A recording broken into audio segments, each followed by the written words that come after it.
ಇಲ್ಲಿ ಪೆಮ್ಡಾಸ್ rule 6ನೇ video ಇದು. ಇದರಲ್ಲಿ ಏನಂತ ಮಾಡಬೇಕು, 198 ಡಿವೈಡೆಡ್ ಬೈ 9 ಪ್ಲಸ್ ಬ್ರ್ಯಾಕೆಟ್ ಒಳಗಡೆ -77 ಮತ್ತು ಕರ್ಲಿ ಬ್ರ್ಯಾಕೆಟು ಮತ್ತು ಈ ರೌಂಡ್ ಬ್ರ್ಯಾಕೆಟು. ಯಾವ ರೂಲ್ ಉಪಯೋಗಿಸ್ಬೇಕು ಅದೇ ರೂಲು, ಪೆಮ್ಡಾಸ್ ಅನ್ನೋದು ಉಪಯೋಗಿಸ್ಬೇಕು. ಈ ಪೆಮ್ಡಾಸ್ ಅನ್ನೋದು ಉಪಯೋಗಿಸ್ದಾಗೇನು ಫಸ್ಟು ಬ್ರ್ಯಾಕೆಟ್ ನೋಡಬೇಕು. ಇಲ್ಲಿ ಸುಮಾರು ಬ್ರ್ಯಾಕೆಟ್ಗಳಿದ್ದಾಗ ತೀರಾ ಒಳಗಡೆ ಬ್ರ್ಯಾಕೆಟ್ಗೆ ಹೋಗಬೇಕು. 1/4 ಆಫ್ 7 9 2 0 ಐತೆ. ಆಫ್ ಅಂದರೆ ಅದು ಯಾವಾಗ ಬರ್ತದೆ ಅಂದರೆ ಫಸ್ಟು ಪ್ಯಾರಂಥೆಸಿಸ್ ಬ್ರ್ಯಾಕೆಟು ಎಕ್ಸ್ಪೋನೆಂಟು, ಅದಾದಮೇಲೆ ಮಲ್ಟಿಪ್ಲೈಯಿಂಗ್ ಡಿವೈಡಿಂಗಿಂತ ಮುಂಚೆ ಬಂದಿರ್ತದೆ ಆಫ್ ಅನ್ನೋದು.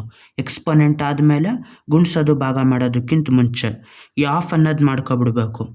1/4 ಆಫ್ 7 9 2 0 ಅಂದರೆ ಗುಣಿಸೋದು ಅಂತ. ಆದರೆ ಅಲ್ಲೇ ಗುಣಿಸೋ ಸಿಂಬಲ್ ಹಾಕಿದ್ರೆ ಇದು ಅದ್ರ ಜೊತೆ ಕನ್ಫ್ಯೂಸ್ ಆಯ್ತದೆ. ಅದಕ್ಕೆ ಆಚೆ ಅದನ್ನು ಸಪ್ರೇಟಾಗಿ ಮಾಡಬೇಕು ಆಫ್ ಅನ್ನೋದು. 1/4 ಟೈಮ್ಸ್ ಆಫ್ 7 9 2 0, 4 1 4 4, 4 9 36, 4 8 32, ಇದು 0. ಅಲ್ಲಿ ಎಷ್ಟಾಯ್ತು ಇದು 1 9 8 0 ಆಯಿತು. ಇವಾಗ ಅದನ್ನ ಇಲ್ಲಿ ಬರ್ಕೋಬೇಕು.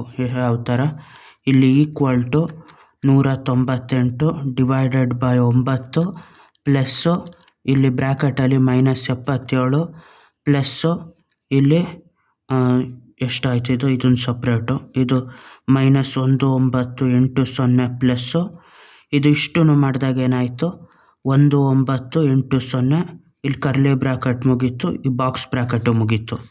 ಈಗ ಪ್ಲಸ್ಸು 1980 -1980 ಇದು ಪ್ಲಸ್ಸು ಅದು ಮೈನಸ್ ಆದಾಗ 2 ಹೋಗಿ 0 ಆಯ್ತದೆ. ಇದು 2 ಕ್ಯಾನ್ಸಲ್ ಆಗಿ ಇದು ಅದು ಮೈನಸ್ ಇದಾದಾಗ 0 ಆಯ್ತದೆ. ಪ್ಲಸ್ 0 ಅಂದರೆ ಅಷ್ಟೇ ಉಳಿದಿರ್ತದೆ. 198 ಡಿವೈಡೆಡ್ ಬೈ 9 ಪ್ಲಸ್ -77 ಪ್ಲಸ್ಸು ಅಲ್ಲಿ ಒಂದೇ ನಂಬರ್ ಉಳಿದಿರೋದ್ರಿಂದ ಆಚೆ ಬರ್ತದೆ 0 ಬರ್ತದೆ. -77 0 ಅಂದರೆ -77 ಪ್ಲಸ್ ಟೈಮ್ಸ್ ಆಫ್ ಮೈನಸ್ ಅಂದರೆ ಮೈನಸ್ ಉಳಿದಿರ್ತದೆ. 192 divided by 9 -77. ಇವಾಗ ಡಿವೈಡ್ ಮಾಡೋದು ಕಳಿಯೋದೈತೆ, ಅವಾಗ ಯಾವುದು ಇದನ್ನು ಫಸ್ಟ್ ಮಾಡಬೇಕು. ಡಿವೈಡ್ ಮಾಡೋದು ಮಲ್ಟಿಪ್ಲೈಯಿಂಗ್ ಡಿವೈಡಿಂಗ್ ಅನ್ನೋದು ಇದಕ್ಕಿಂತ ಜಾಸ್ತಿ ಇಂಪಾರ್ಟೆನ್ಸ್ ಆಗಿರ್ತದೆ. 198/9 -77 ಇದು 9 1 9 2 18, 9 2 18 ಆಯ್ತದೆ. 22 -77 ಮಾಡಿದ್ರೆ ಅದೆಷ್ಟಾಯ್ತದೆ ಇವಾಗ -55 ಅನ್ನೋದಾಯ್ತದೆ. 77 -22 ಅಂದರೆ 55, ಅದು -55 ಅಂತ.